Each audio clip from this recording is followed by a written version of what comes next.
Hey internet, just wanted to apologize at the beginning of this video.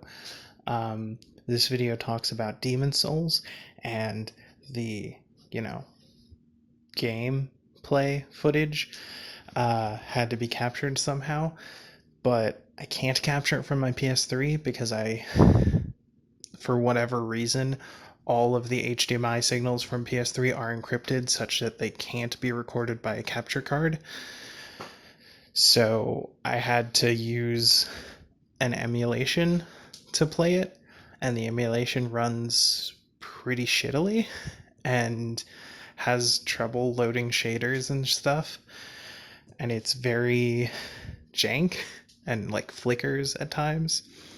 So I promise the game doesn't normally look this bad, and normally I do play on my console, but you know, gotta do what you gotta do to get footage.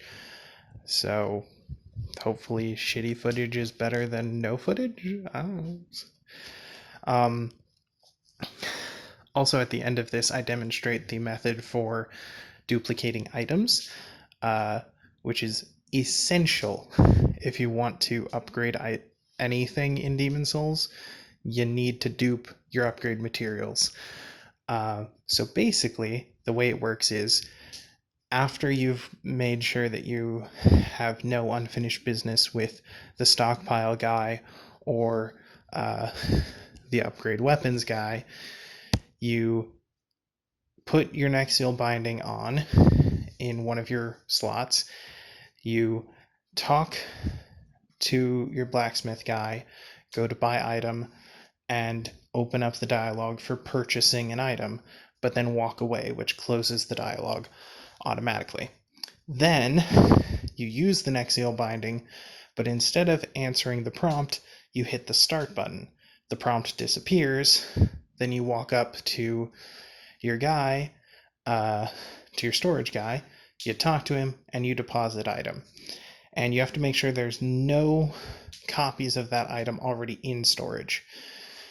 For whatever reason, this creates an item overflow, and basically just gives you a bugged out number that is beyond the maximum capacity. And so you withdraw however many you want, and then it sets it to the correct maximum capacity. And bada bing, bada boom. Infinite items. Also, worth noting, right after you select the item to deposit, you're going to need to mash the B button as you play through an animation, because that animation is you activating the Nexial binding, and if you don't mash the B button through it, or sorry, the circle button, then you will use the Nexial binding and lose all your souls and everything, and the glitch doesn't work. So yeah, it's not very complicated, and there's no advanced timing or anything. You can do it at any pace you want, but it is kind of essential if you want to upgrade weapons effectively. So there you go. Enjoy the rest of the video. Thanks. Bye. Hello, Internet. My name is the Golden Stalfos, and today I'm going to talk about Demon Souls. And Demon's Souls, but henceforth I will be leaving off the extra S because fuck that. Well, I mean, if it was just an S, it'd be fine, but it's an S apostrophe, and it's anyway. So the reason I'm talking about this is because this is the first in a sequence of games that aren't actually that closely intertwined, but people compare them a lot because they share some elements. And I'm going to be talking about those 5 games in order of release, and with the intent to discuss how these games differ from each other, what they do with their core system, what they do with their world building, etc., and what makes them better or worse than other games in the series. So today I'm going to start with taking a hard look at Demon Souls and figuring out you know why it spawned a whole bunch of similar-ish games. Now, before we get into this, I want to say for the record, I think it is completely unfair and wrong to say to just lump all of these games in together and act like they're one series, the Soulsborne saga, as people try to say it, and that's bullshit. All right. Anyone who's played Demon Souls knows that it is a completely different experience. Um, and honestly, I would argue that Bloodborne is a completely different experience as well. It's bizarre. Now, yes, even within the games that are named as a series, there are a lot of differences between iterations, but the Dark Souls games feel more similar to each other than they do to the things that are not labeled Dark Souls, and vice versa. So, make of that what you will, but I honestly don't think Demon Souls should be labeled as part of the Dark Souls series. And honestly, I would love to see a Demon Souls 2 more so than I would want to see a Dark Souls 4.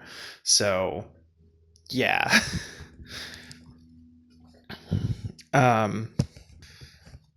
However, it is true that all 5 of these games have several common elements and the same basic core gameplay loop.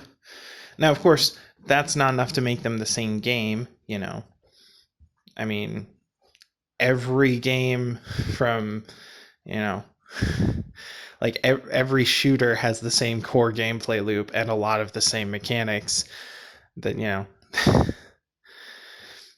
well, I should say modern shooters, because there is some variety in the shooter genre, but if you play like Call of Duty and then Modern Warfare and then like Medal of Honor, which I don't think they even make Medal of Honor anymore, but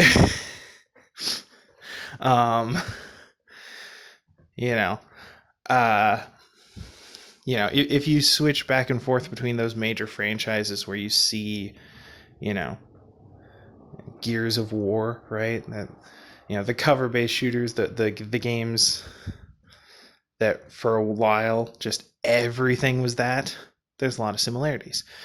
If you switch through a bunch of different sandbox titles,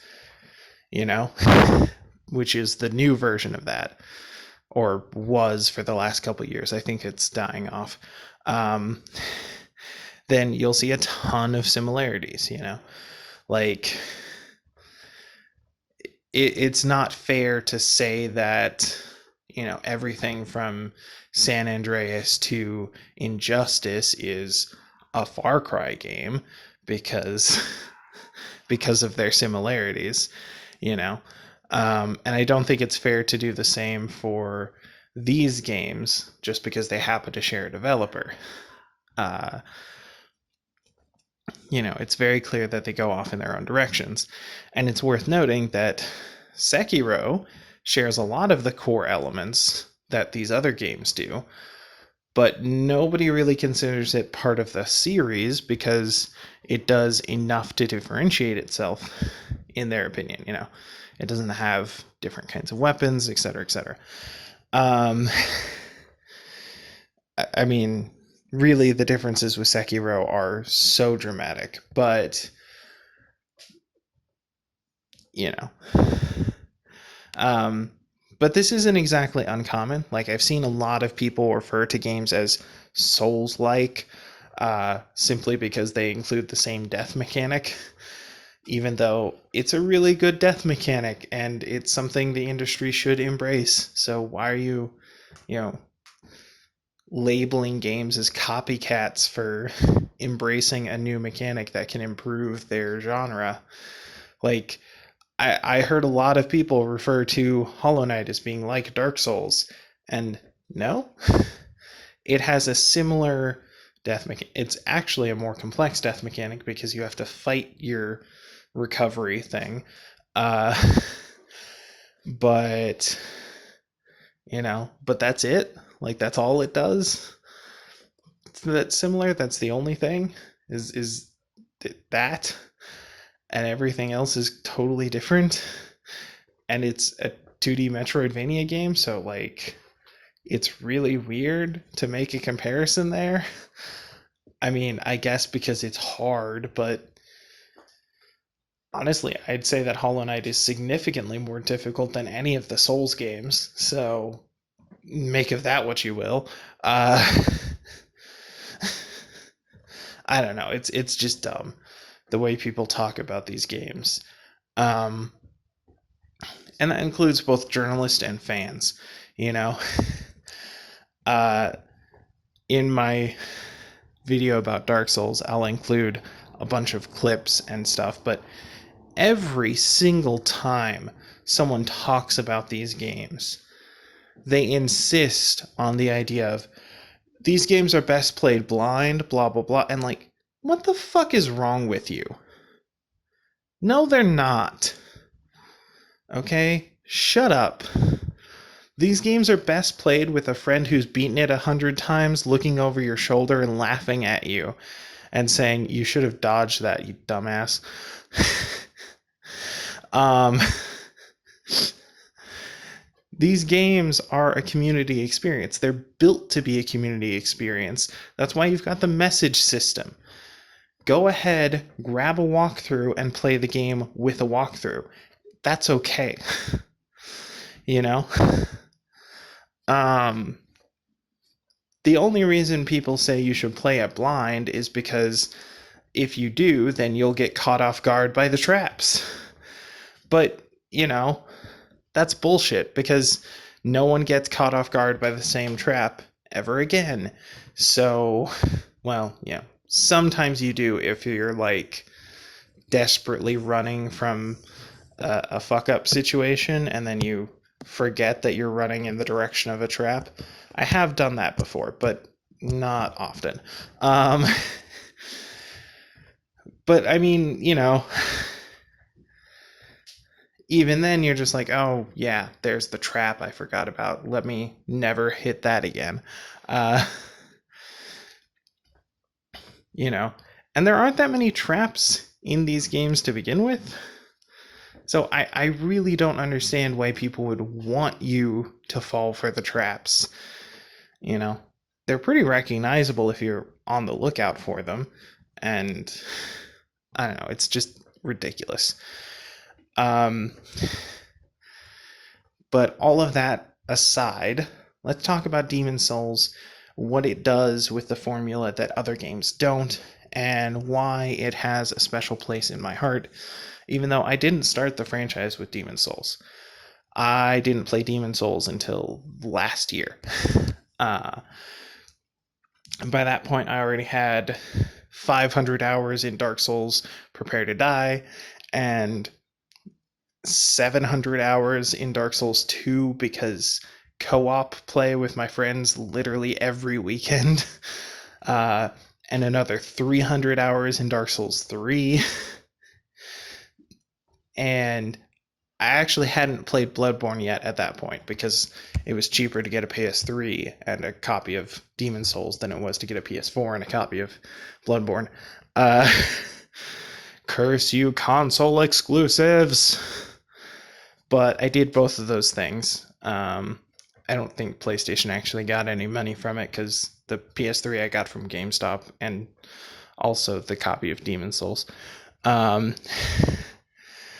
Right before I broke down and decided to buy the PS3 and stuff, I tried to emulate the game because I found out that there was an emulator out there that professed it could play the game. However, it's worth noting that it runs pretty poorly and it crashes anytime you try to go into the Tower of Latria, so Luckily, it is possible to beat the game without ever going to the Tower of Latria, so yeah, there's that.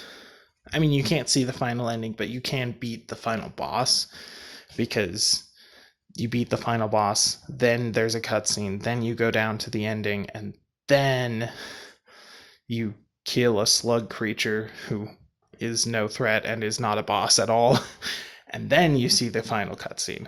But yeah, so if you don't have a PS3, there is a way to experience most of the game on computers, but it's not great. um, okay, so first of all, I want to talk about what Demon's Souls does that other games don't. And first of all, it kind of blew me away with the visuals. Now, to be fair, it doesn't look that great. But I had gone my entire Dark Souls career hearing people say Demon's Souls looks like crap on the PS3, and then thinking, but Dark Souls is on the PS3, and I can't imagine a game that looks much worse than that on PS3. I mean, not that Dark Souls is like, ugly, but but I mean, they certainly could have put more effort into some of those textures, and the lighting effects are. Uh, I mean, that's literally the only reason to play the remaster is the new lighting engine that makes the fire and the magic look extra special. But it also makes it impossible to see, like, underneath the surface of the water where the ground is. So, one step forward, two steps back. Um, and that's it. That's all they do. Well, and they remove the item dupe glitch, but they leave you in wrong rolling, so get wrecked. Um, I mean, I guess they improved the player connectivity, but no one plays the game, so it doesn't matter. Yeah, 10 out of 10. Anyway, so Demon Souls doesn't look anywhere near as bad as I imagined it had to, and it doesn't look anywhere near as bad as people make it sound. In fact, I think it looks much better than Dark Souls 1, and leagues better than Dark Souls 2. Um, you know, not necessarily because the poly count is super high or because the resolution is off the charts or anything like that. It's just your standard shit for a PS3 game, but the atmosphere, like, it's clear that they put a lot of effort into making everything look as good as it could with their engine and their setup. And that's not something you see in every game. Like, that's not something I would say about Dark Souls 1, or 2, or 3. Uh, you know? Like, it's one of the reasons that, like, Nintendo games still hold up. Like, you can go play Yoshi's Island or Super Mario Bros. 3 at Mario World, whichever. Uh, either, both. And you won't have a problem playing those games and enjoying the visuals and thinking these look great. Because, yeah, it's literally 16-bit graphics from 30 years ago, but also they poured their heart and soul into making these sprites look as damn good as they possibly could, and they did it. They made them look as good as they possibly could on that hardware, and even to this day it still works. Whereas you play something like Call of Duty and you know you see the visuals and you see like, ooh, they put a lot of effort into that skybox. Too bad I can't go there. I'm just gonna stare at this wall that has a repeated texture until people stop firing at me so I can fire at them, you know? um, and quite frankly, it doesn't look as good. It doesn't feel as good. You know, even when you go back to the games that people consider classics, you know, like Black Ops 2, you know, I replay that every once in a while because I have some fond memories of zombies and, you know, playing with my friends in high school and shit. And it just doesn't hold up.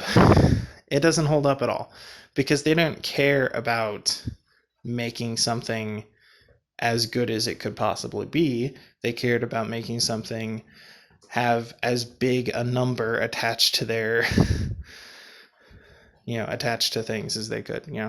It has the highest resolution, the highest frame count, the highest poly count, the biggest skybox. Like, it doesn't fucking matter. That shit does not make a game look good. It just doesn't, and it won't hold up a few years later. But Demon's Souls is one of those games that understands that when you want to immerse yourself in a world, when you want to feel like you're blown away by the way a game looks, it's not about the absolute numbers. It's about how much that team worked to push those numbers to their utmost limit. Everything in Demon's Souls looks great. It's atmospheric, it's beautiful, it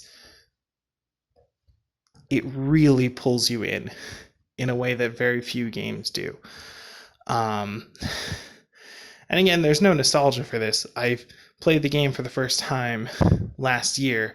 I've only beaten it like 6 times, which is nothing compared to the number of times I've played through all of the other games, as mentioned previously. Although I've only beaten Bloodborne twice, so yeah. But Bloodborne, well, I'll talk about that when I get to it, but it has less replayability. Let's just leave it at that. So, man.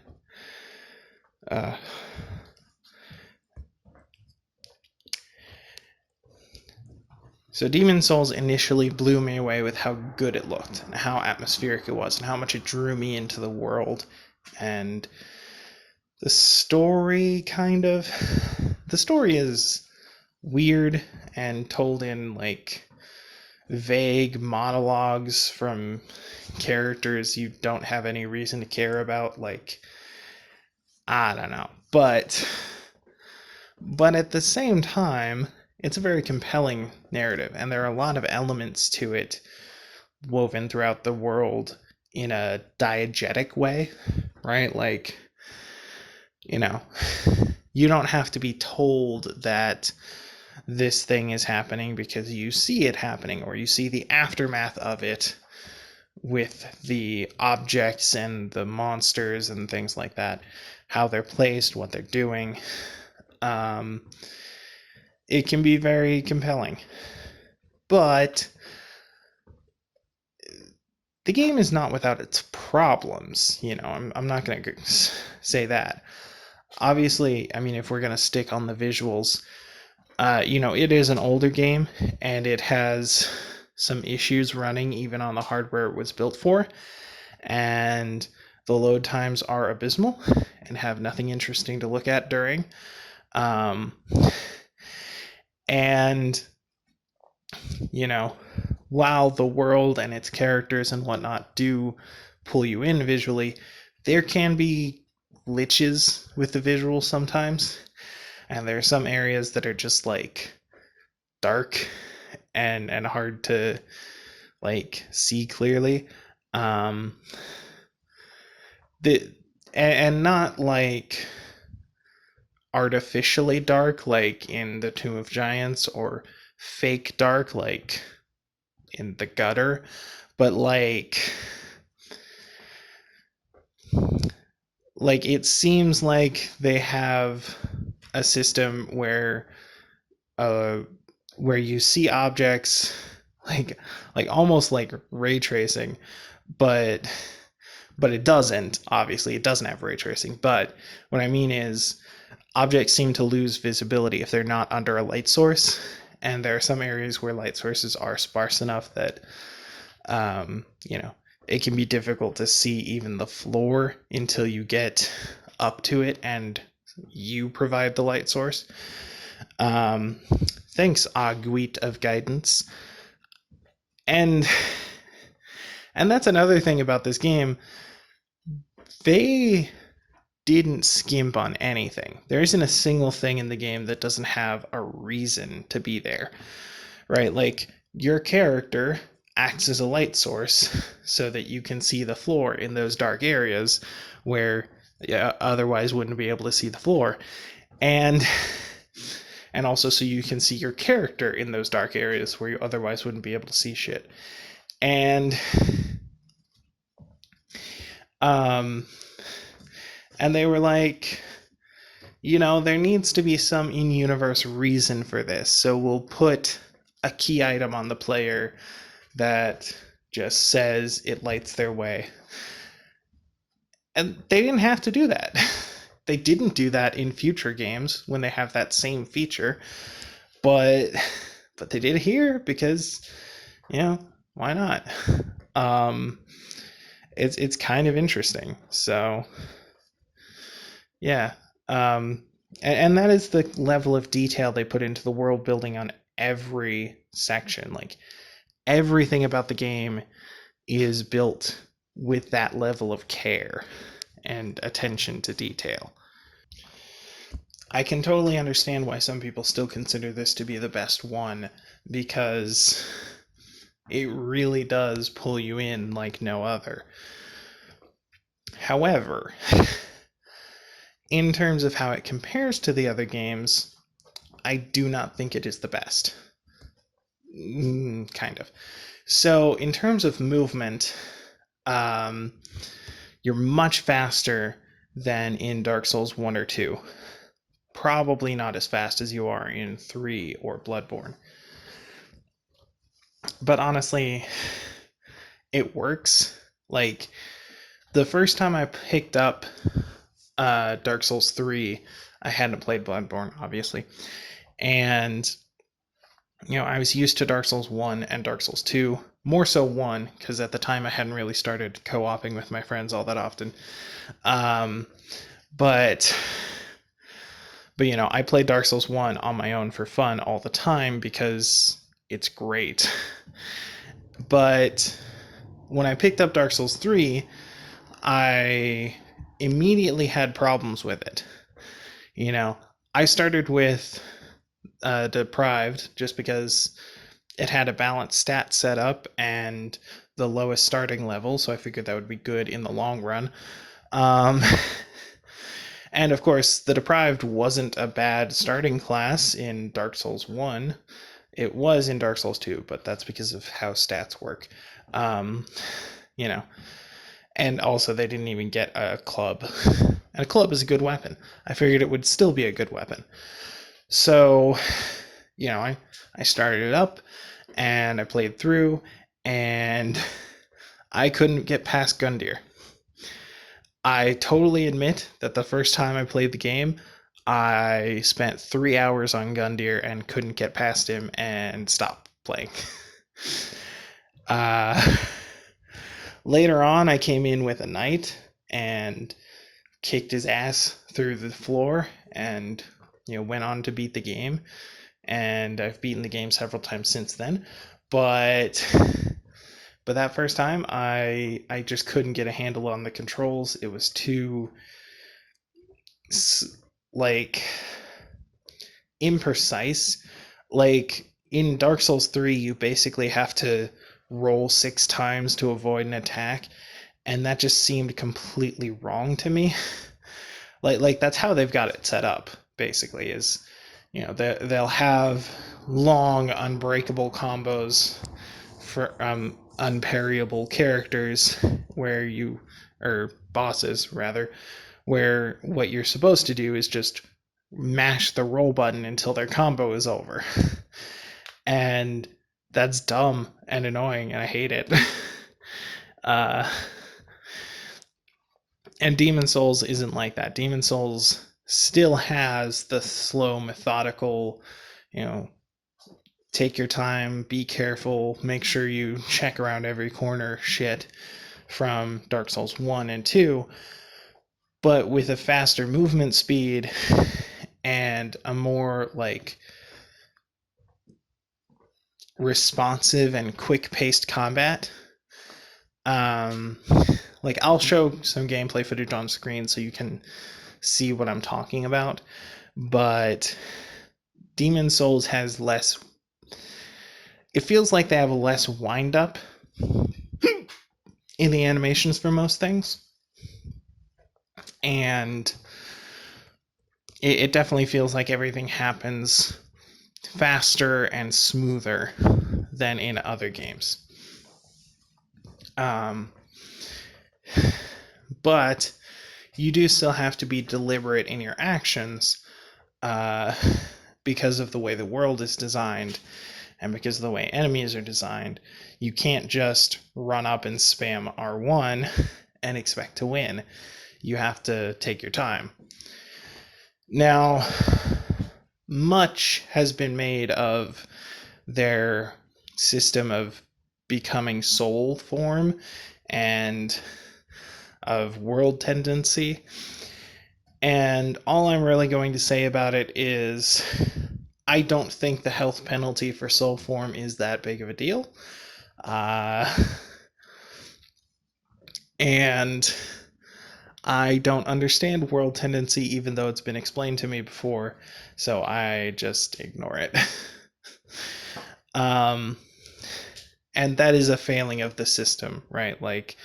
If you're going to have a system that you expect the player to interact with and have it affect their game and their experience with the game, then it should be a system that players want to interact with. But it's very well known that many players don't interact with world tendency at all. They just commit suicide in the Nexus so that they don't affect their world tendency and play through the entire game as soul form. And that's not the best option, really, but it is what it is. We never got a sequel with an improved version of world tendency, unfortunately. So let's talk about Demon Souls structure, right? So there are 5 levels, each broken into 3 sections. Well, kind of. The first level is broken into 4 sections, and the other 5 levels have 3 archstones, but the separation between archstone 2 and 3 is very insignificant in all of them. So, really, it's more like 2 big areas and then, 2 bosses back to back. But that's okay. Each area ends with a boss, and whenever you kill a boss, you create an archstone that you can use to warp back to the Nexus.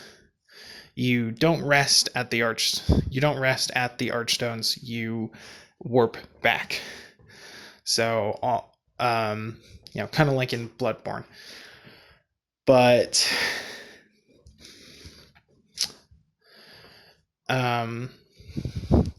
this does make the game smaller than any of the others. And it's very clear that there's some content was cut. If you explore the Nexus, you can see that there's a second level above where the archstones are that has a similar layout, but no archstones. And also, there is a 6th archstone that is broken and inaccessible.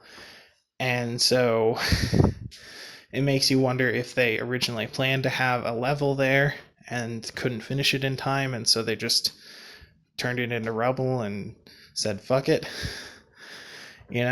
The fact that there's so much empty space at the top of the Nexus makes me wonder if there was originally supposed to be other stuff going on here. Maybe the Nexus was supposed to be its own entire level, and they just couldn't figure out how to do that with, you couldn't put an archstone in the Nexus. That wouldn't make any sense narratively.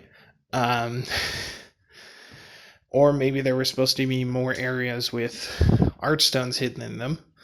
Maybe originally they had the archstones scattered throughout the Nexus, and then they realized it's a pain in the ass to navigate between the different areas of the Nexus, so they just put them all in one place. I don't know. But there's clearly something missing from the Nexus.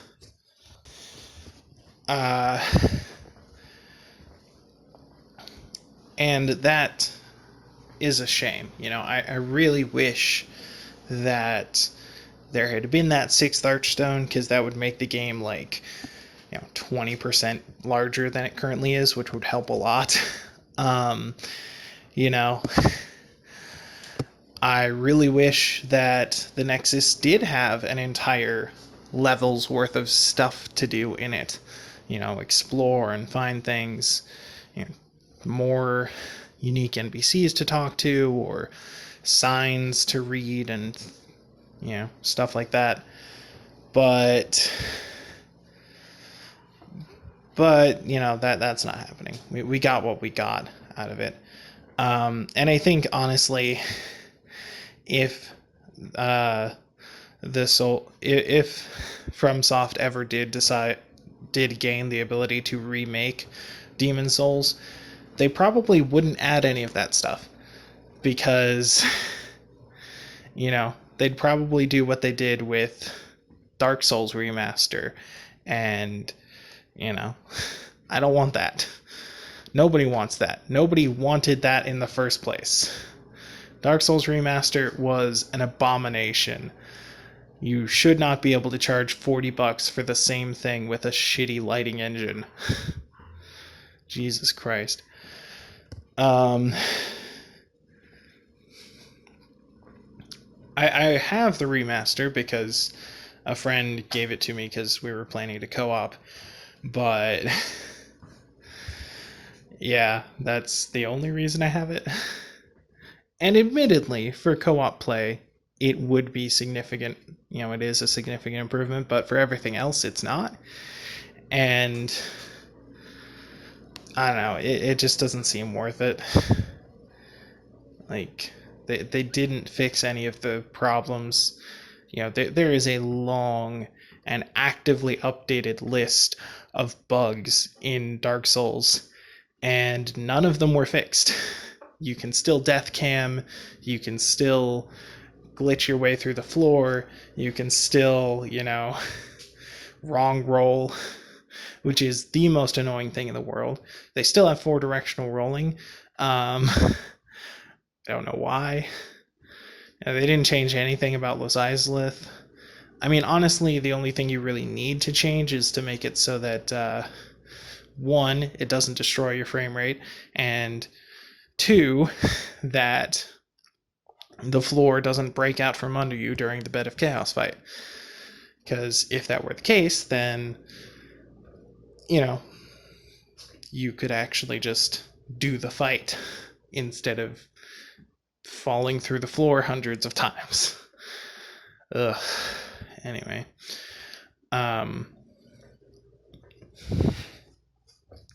Yeah.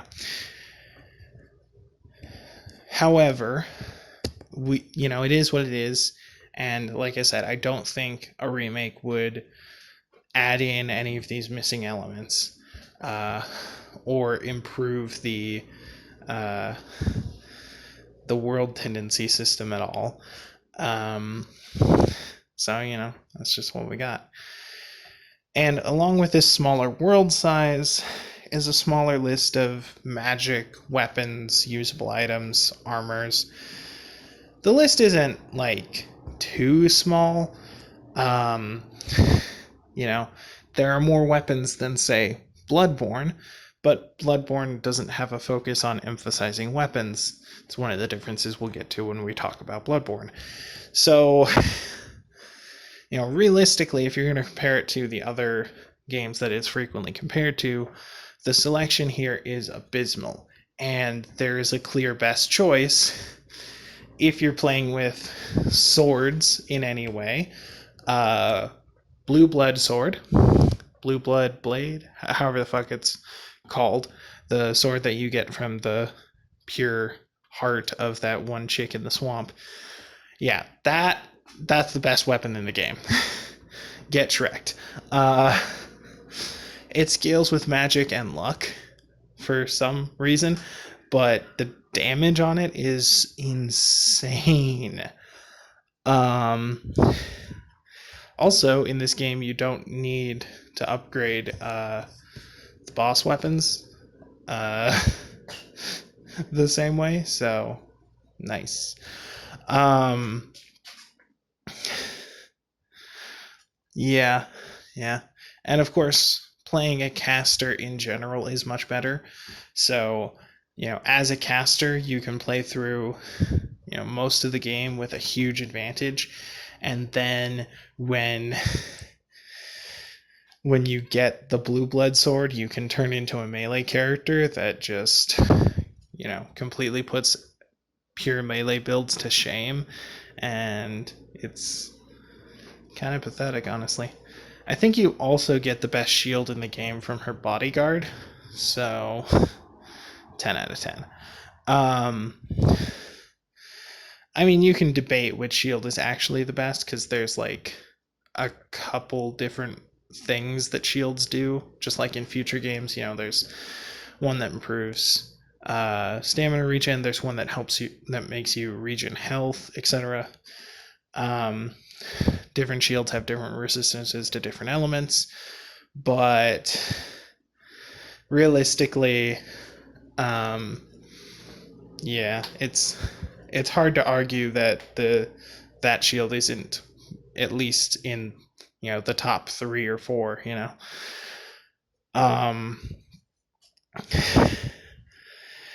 And like I said, there's not a huge selection to begin with. So once you start comparing stats, you'll realize that some weapons are significantly better than others. And this is only compounded by the upgrade system, which is crap. It's crap. Look, here's the thing. I'm going to put a link in the description and on screen if I can to a video that will show you how to do item duping.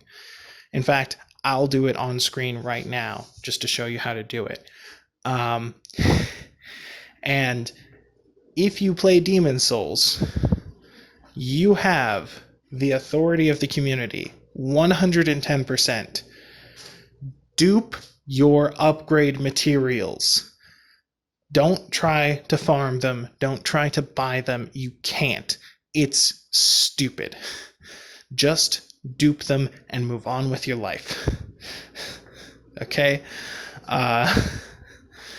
This is the consensus that I got from many long-time veterans of Demon Souls. Some of the upgrade materials are so difficult to get that, like, one of my friends who's been playing these games like obsessively since they first launched. Like, when I say obsessively, I mean he will literally sit on the couch for like a month and do nothing but runs of the same game over and over and over. And if you thought my game time sounded crazy, his is through the roof. And he flat out said that there were certain upgrade materials he has never seen in the course of playing the game. He knows how to get them. He's tried very, very hard to farm them for a very long time and just couldn't. And knowing the kind of player he is and how much time and effort he puts into the stupidest shit, if it was possible to get that upgrade material, he would have gotten it. So Um, yeah. Just look up which weapons are easiest to upgrade instead of which ones have the highest damage once they're upgraded, because you won't be able to upgrade certain weapons. GG. But which brings us around to the upgrade system. So basically, you know how in Dark Souls 3, where you can give weapons different scaling, right? Like you can make them sharp or hard or dark or fire or whatever. And you kind of had a simpler version of that in Dark Souls 2.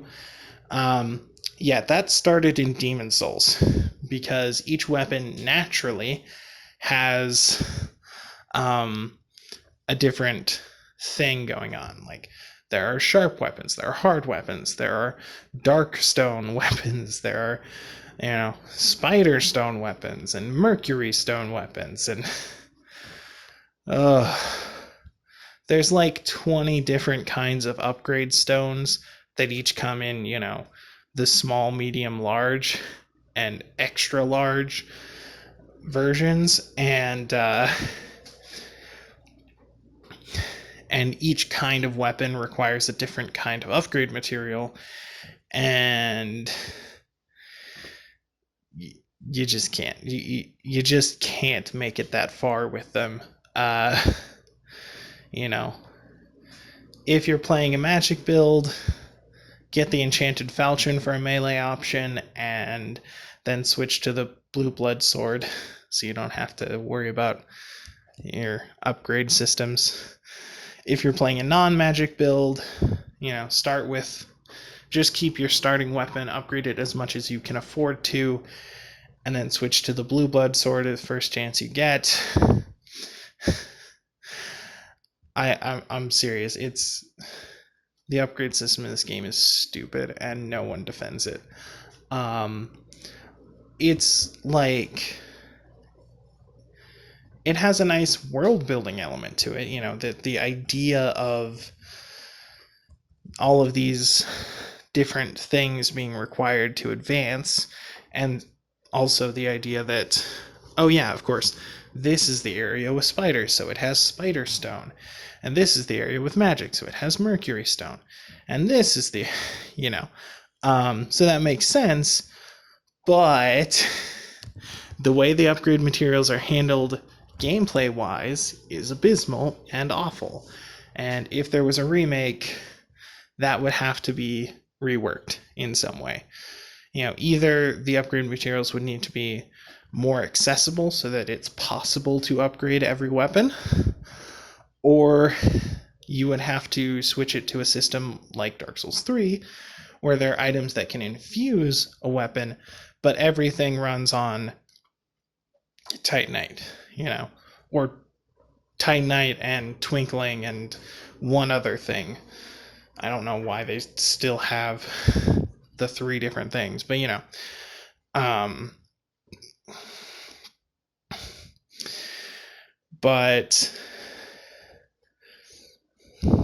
but yeah, I don't like the upgrade system. No one does. It's bad. However, the item system in this game in general is actually pretty good. So, how in how in Souls games you get like Estus flasks, and then you have to, decide how many you want, and then they just auto refill whenever you rest at a bonfire. This is not like that.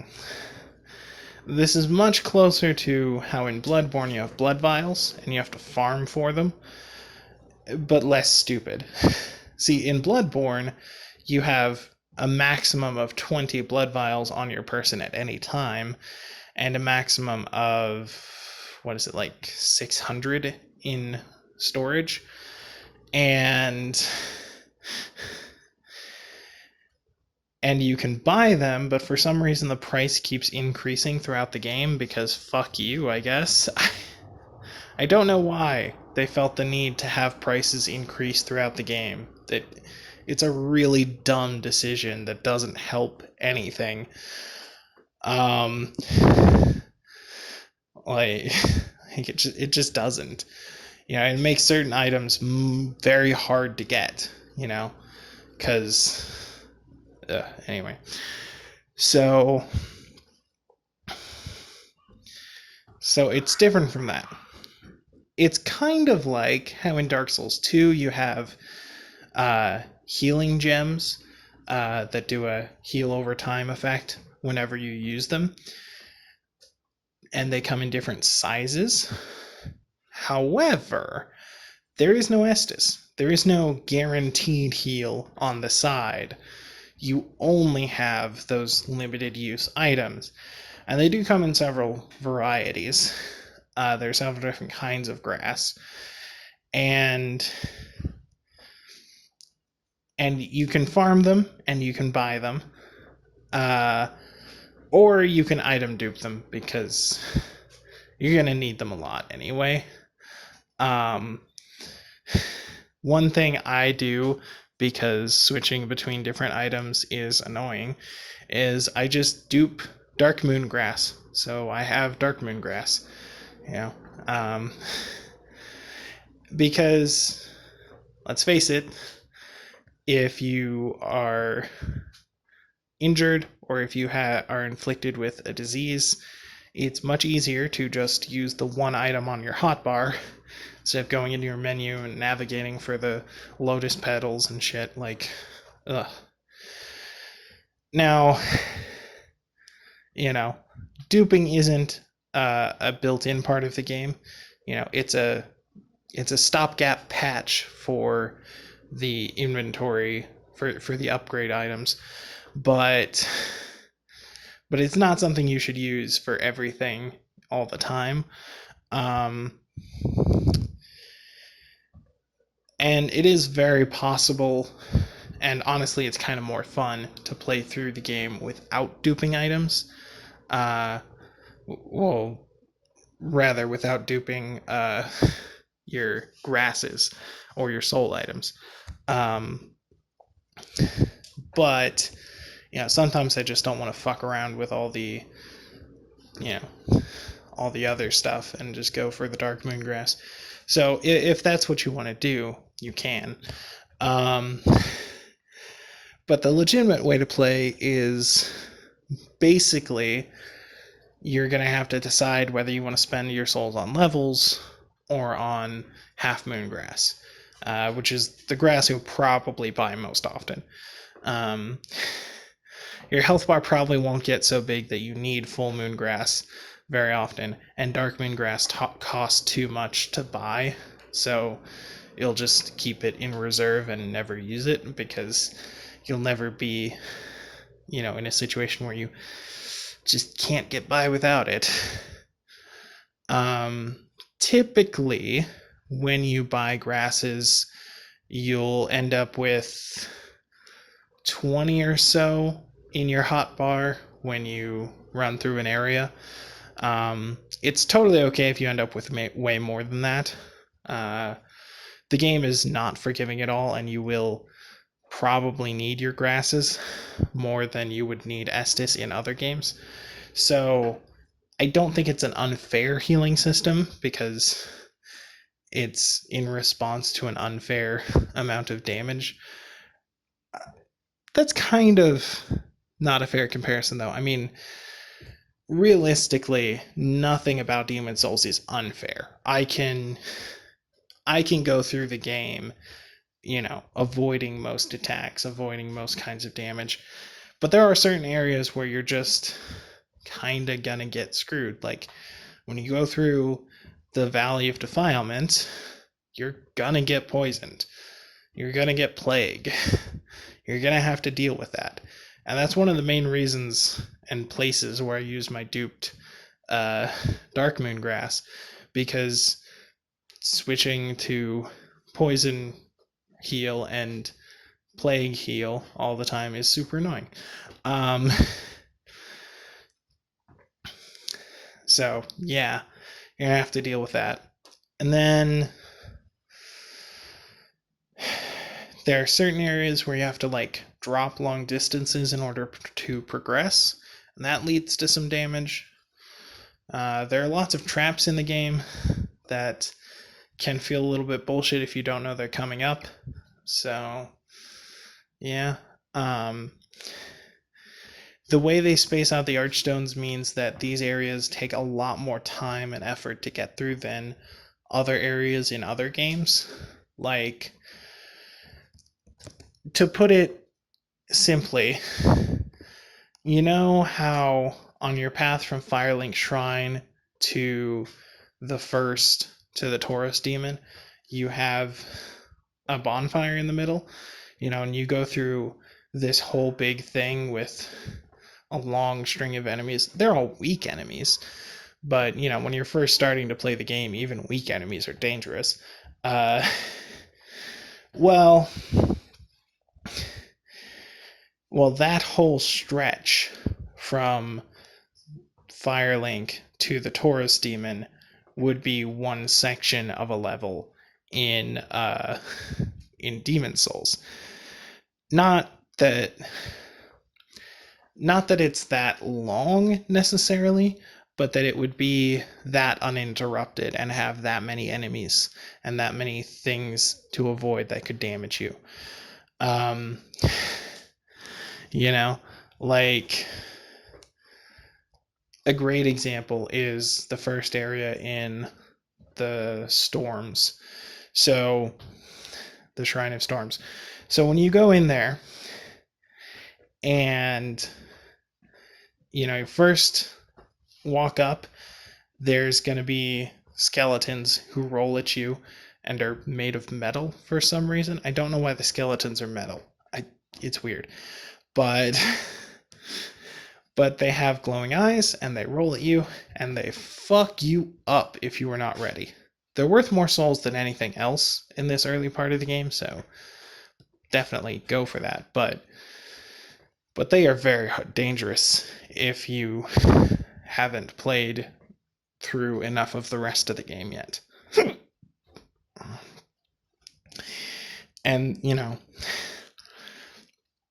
this is the path you have to take. Like, I'm showing it in time lapse, but it's long.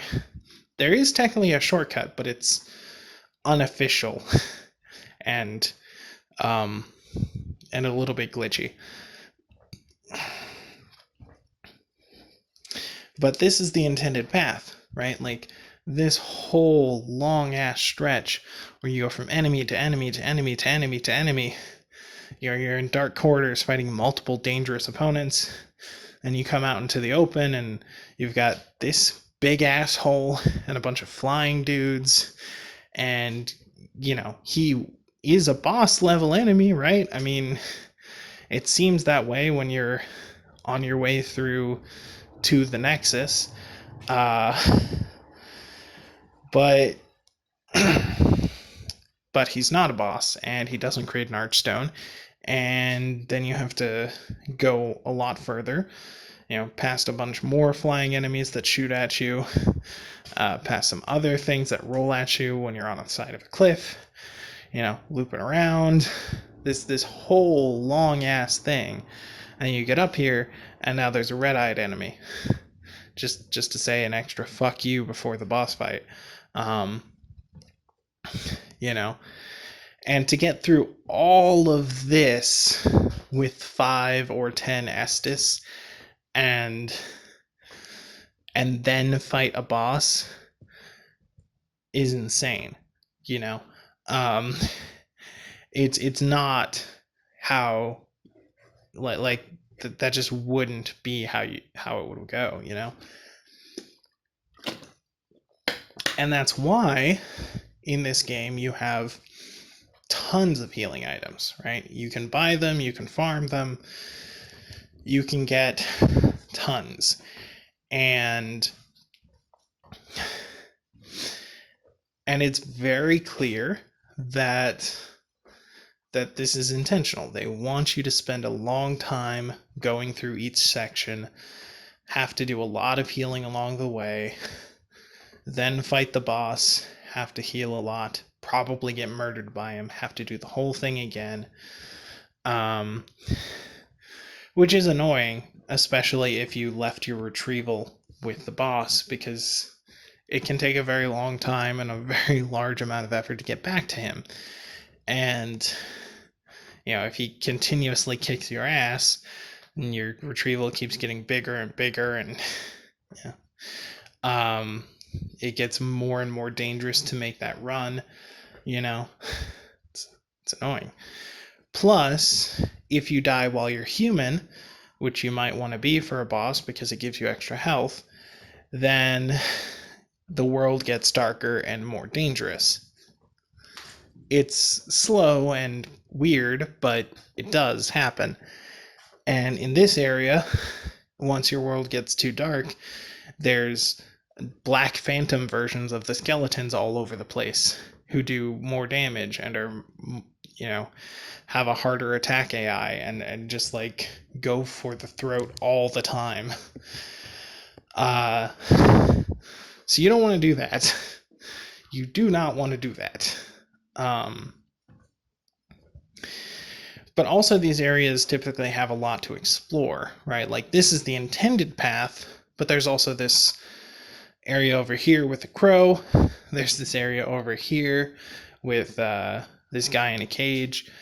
He's a friendly NPC. You can talk to him. There's a whole bunch of other shit to explore. And then, even when you get up right next to the boss fight, there's a branching path. Leads over here to get an item, leads over here to get an item. So, like,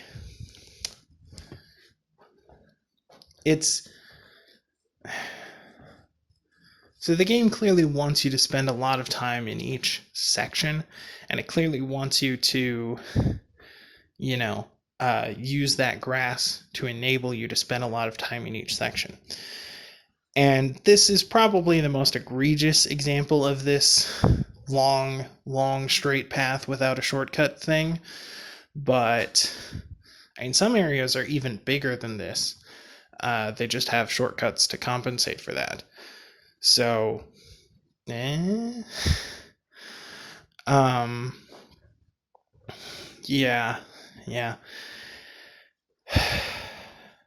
Basically, I think that the game has the healing system it does for a reason, and it works. And I think that this is done partially because the game is so short that, if you're repeatedly running through these areas and, repeatedly having to go slowly and methodically past all these enemies, it takes a lot longer, right? I estimate that you could, if you play the game, and you just dupe souls to get to the levels that you would normally expect to be in another game in the series, like typically when I play Dark Souls 1, even if I don't do any soul duping, I get up to like 80 or so before I beat Gwyn, just because that's how many bosses there are and things like that, I like to explore the game, and I usually don't even do all bosses. I frequently forget about the Painted World and Ash Lake, so there's a lot of shit that I don't always do, but I usually try to get the DLC. Sometimes Manus is too much of a bastard, and same for Calamite actually, but usually I beat them. But then sometimes I just try to get through as quickly as I can. When you've played a game that many times, you try to mix up how you play it. But, usually even without going all bosses, I just have enough souls to get to level 80. And there's nothing better to use souls on as opposed to levels, unless you're a caster. But there's a limit to how many spells you can buy. And so, if you do that, if you say, okay, well, I'll just dupe my souls until I'm like, 50 or 60, and then I'll get the rest of those levels from the bosses and stuff. If you do that, the game becomes stupid easy. Like, you can run through the entire game in like 2 or 3 hours, even if you've never played it before. if you are at a level like that, if you're at a reasonable level, or what would be a reasonable level in other games. And it's very clear that the reason that the game is built the way it is because they want you to have to spend a long time to get to that point, right? They want you to have to slowly and carefully push your way through the enemies. The amount of souls you need to level is ridiculous, and it gets more ridiculous the further you go. And, you know, realistically, it's just, it's not easy, to deal with that. Um, the game just takes way too long if you're playing that way, and it's very frustrating, honestly. But if you play like with duping and get your level up to a quote unquote reasonable amount early on, then the game becomes stupid easy and stupid short. So I don't know what the compromise should be. Maybe you should dupe to a lower level, like 30 or something instead. I don't know. But what I do know is that actually grinding up the levels is a grind. You can't push through to the boss without the right stats, and it's very, very hard to get those stats in this game. So I think the reason that this game is known as difficult, and the reason that people don't think of this game as being super short, is because the amount of time you have to spend, dying, retrieving, pushing your way through, is much greater than in any other game. And that's fine as a system, but it makes the game more tedious than fun if you play that way. At least to me, But yeah.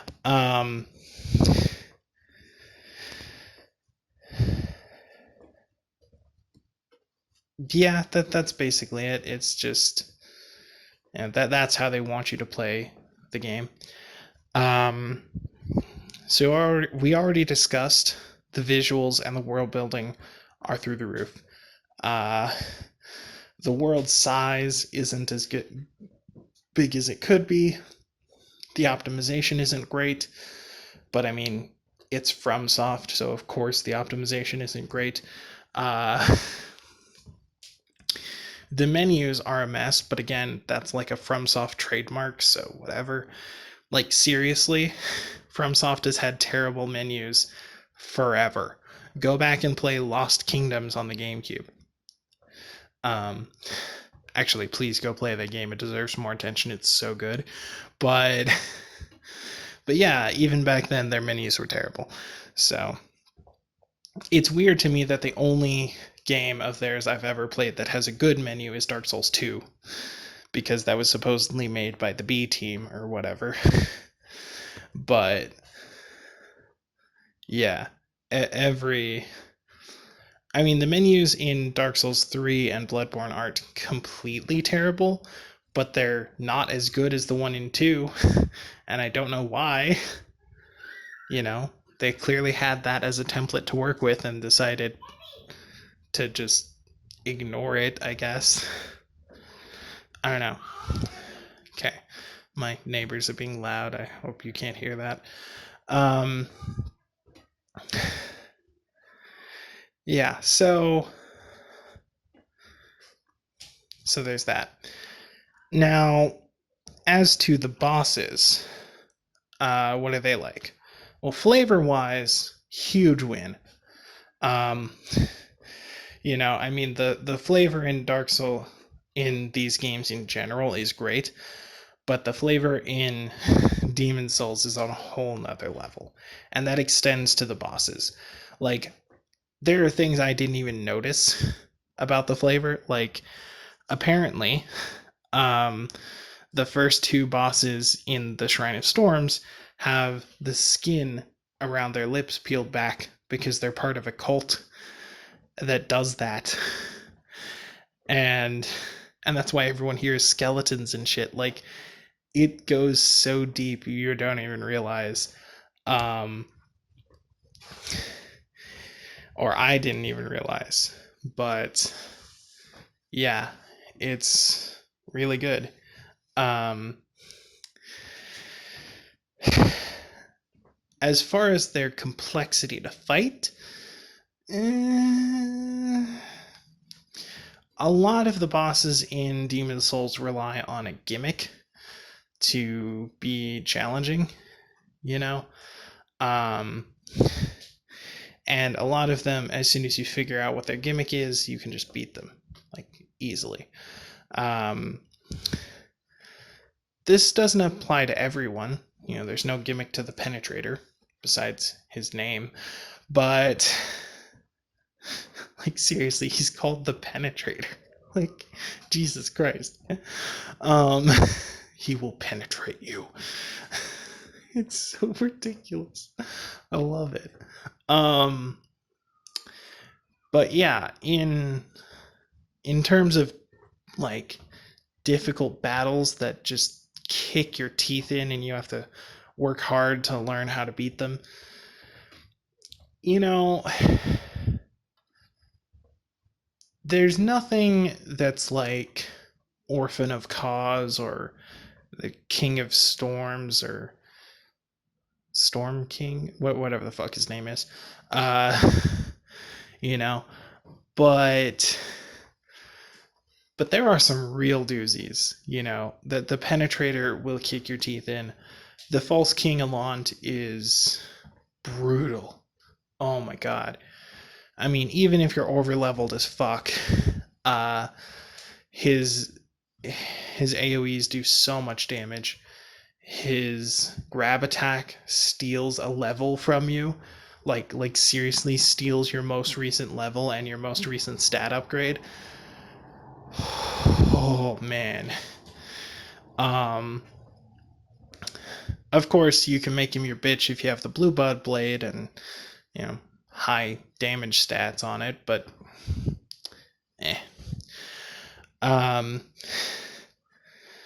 you know, the Frame Lurker, as he is known, he's called the Flame Lurker, but he destroys your frames, so he's the Frame Lurker. Like, I mean, people make jokes about the frame rate in Dark Souls, and I'm like, I never really noticed it. Like, you know, my PC is good enough to run those games without a dip in frame rate. And back when I had a PC that wasn't even good enough to run the game at full speed, I obviously couldn't notice a dip in frame rate in certain areas. Fun fact, when I first played Dark Souls on PC, my laptop that I was playing on was below spec and ran the game at 12 frames per second. And I beat the game that way because that's how much I enjoyed playing it, that I was able to put up with the 12 frames per second on a game that was built to go 30. Luckily, all of the math and stuff in the game is tied to the frame rate, so, you know, it's still totally playable. It's basically just, you know, everything is slowed down, not just your reactions or whatever. But yeah, it is oof. But no, I never really noticed the frames getting worse when I go into Blighttown or even in Los Izalith. You know, I mean, the only place where I really notice that at all is when you're fighting like the Centipede Demon, or when Bed of Chaos does his Firestorm thing. There can be some jittering there. But otherwise, However, in Demon Souls, there are frame issues, especially during this fight with the Frame Lurker. But overall, he's a pretty compelling enemy, pretty good boss fight. You know, he just jumps around, hits you with fire, has some AoEs, has some melee. His AI doesn't know what the fuck to do if you have a summon, apparently. I never played with summons, but I did see Matthew Maptosis do a commentary on it, and it's kind of hilarious watching him struggle with switching between the two characters. Um, and that, and again, he's a pretty good fight, unless you have the Blue Bud Blade, in which case you can just wallop him. The old monk at the top of the Tower of Latria, that's a pretty good fight. Apparently it's supposed to be one of those fights where you PvP, but again, the servers don't exist anymore, so I never played PvP. I just played normal, and the default boss is pretty interesting. Not amazing, and not as interesting to fight as the default boss for the church in the Dark Souls 3 DLC, but still pretty cool.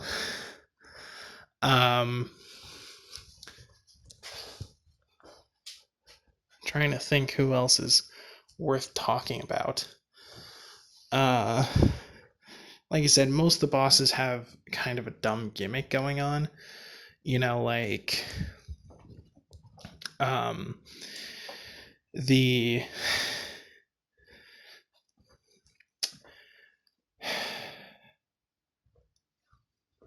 what's it called? Like this dumb bitch, the first boss in Tower of Latria. There's a guy above her who heals her, so you have to kill him before you start the fight. But then when you go into the fight, she just she's one of those people who just casts spells and warps around and shit. She has a stupidly big health bar. It's kind of annoying.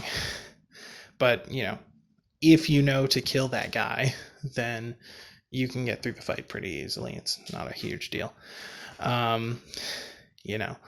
Phalanx is big and strong and dangerous, but if you kill all of the little shield dudes that come off of it, then it slinks away in fear until it can generate more.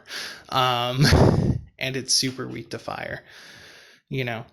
The Tower Knight is big and fearsome and can knock you down until you hit him in his ankles, and he falls down, and then you run up to his head and stab him there a couple of times. Rinse and repeat until finished. I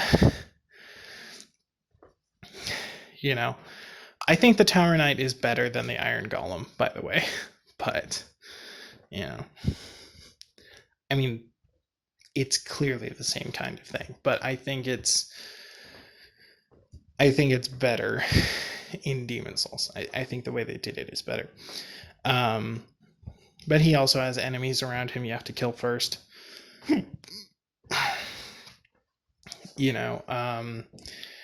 There's these two swarms of douchery in the swamp area. They're both weak to fire. Have fun with that.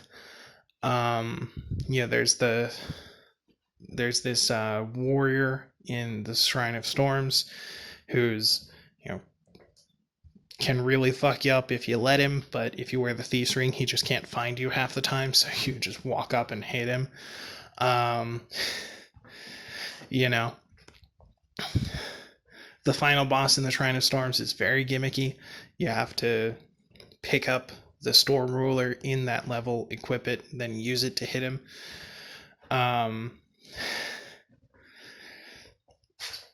Then the Dragon God, obviously, it's basically just the earlier version of the Bed of Chaos, where you have to run to different points and then use them to damage the boss and then run to the next one.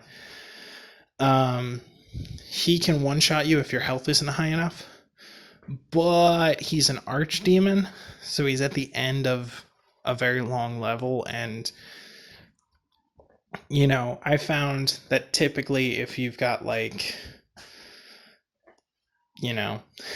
decent defense stats and 20 or 30 points in your health, then he's not gonna one-shot you. So you can, eat a Dark Moon grass and keep running. Um, or whatever you need to full heal. A full moon grass would be just as good. But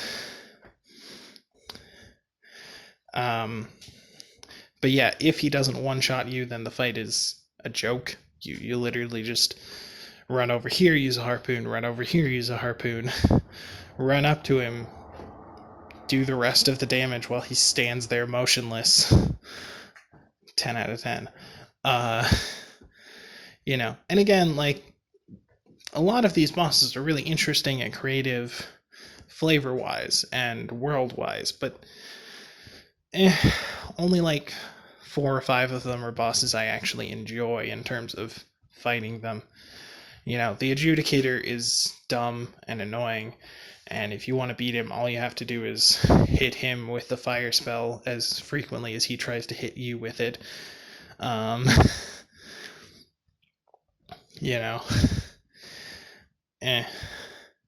mean, there is another way to do it if you're melee. What you do is you get up, like, you have to hit the other thing that isn't him. It's like a bird, I guess. It's weird. But basically, you have to rip him a new one and then attack that. So it's gimmicky too. But I always just, fireball the top of him because it's way easier. And there's no real reason to play melee in this game. It's just so much worse. Like, I guess if you want to challenge yourself, but like, Demon Souls is already a challenge, even if you're playing spells, Yeah. I do like some of the bosses. Like I said, the Penetrator is really cool. Frame Lurker would be great if he didn't lurk your frames. False King Elant is one of the best fights in the entire franchise as far as, like, dodging, attacking, swooping back and forth, that kind of shit. You can't really parry him, but actually, come to think of it, I don't even remember if parrying is a thing yet. If it is, I didn't use it much.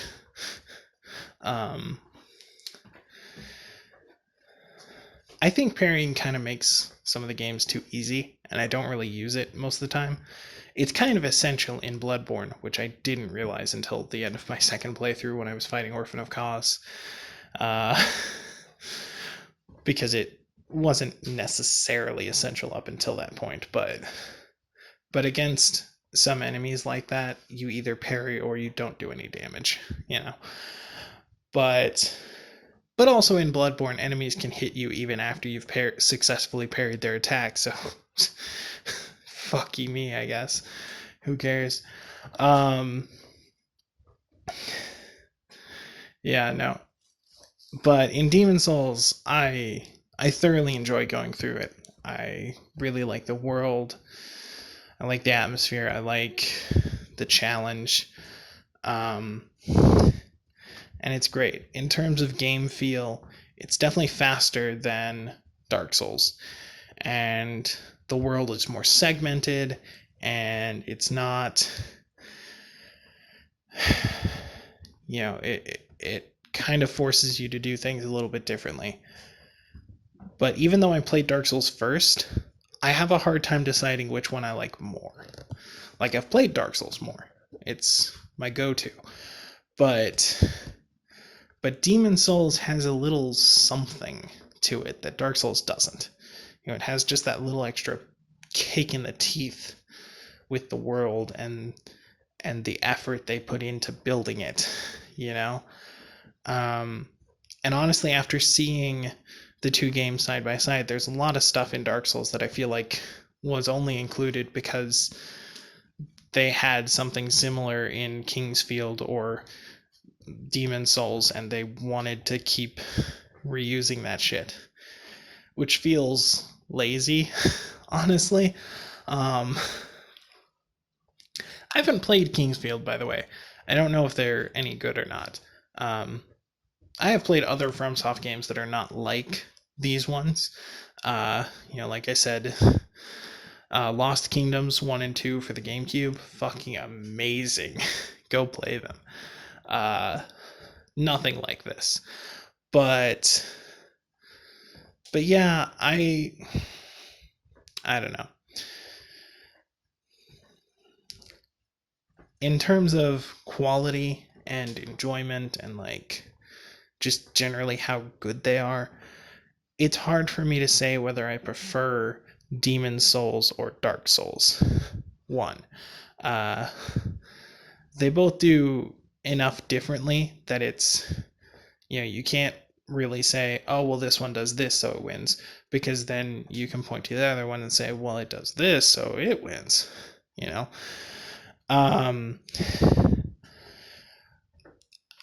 Part of the reason I struggle with Demon Souls is because it's clearly missing some of what should have been there, There's that sixth archstone, there's all that stuff in the Nexus that looks like it could have been there. There's like so many different merchants for spells and things, but the spell list is so small. And one of the merchants is like tucked away near the end of the game, just completely, off the beaten path for some reason. And, the upgrade system is clunky and horrible, and it feels like they wanted it to be better. And there's so many cool things hidden, off to the side. Old King Doran he will kick your teeth in. I mean, he is harder than False King Alaunt in many ways. And, it's totally optional. You don't even have to really fight him. He's just like there off to the side, and you can kill him. He has some great equipment. It's totally worth getting.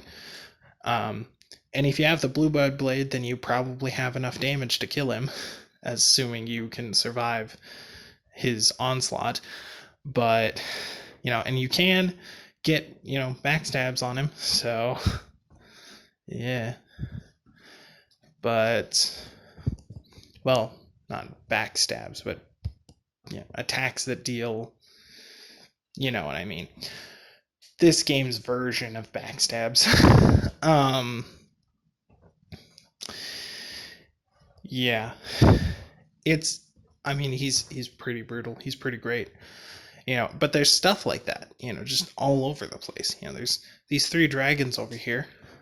You can kill them if you have ranged damage. You can explore this area, like Boletariat especially just feels so full of stuff, so interesting and worthwhile to explore. I really wish they hadn't locked some of the exploration behind world tendency, because it's weird.